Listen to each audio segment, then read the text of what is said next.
Di tengah ketidakpuasan mendalam terhadap pemerintahan Tsar di Rusia pada akhir abad ke-19, muncul seorang tokoh revolusioner yang akan mengubah jalannya sejarah. Vladimir Ilyich Ulyanov, yang lebih dikenal sebagai Lenin. Lahir pada tahun 1870 di Simbirsk, Lenin tumbuh dalam lingkungan yang relatif berada.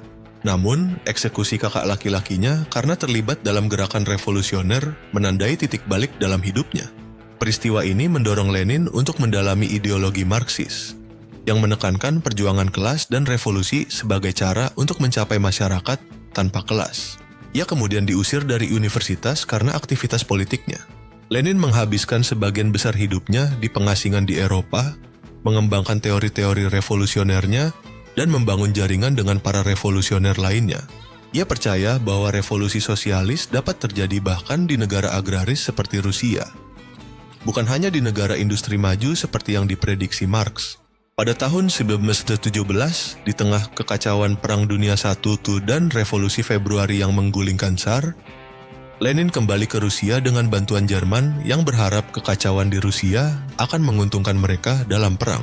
Dengan slogan damai, roti dan tanah, Lenin dan partai Bolsheviknya merebut kekuasaan dalam Revolusi Oktober. Lenin kemudian mendirikan Republik Sosialis Federasi Soviet Rusia yang kemudian menjadi Uni Soviet. Ia menerapkan kebijakan-kebijakan radikal seperti nasionalisasi industri dan tanah, serta penarikan Rusia dari Perang Dunia. Masa pemerintahan awal Lenin diwarnai dengan perang saudara yang berdarah dan kelaparan. Ia memperkenalkan kebijakan ekonomi baru, NEP, sebagai langkah mundur sementara dari sosialisme murni untuk memulihkan ekonomi.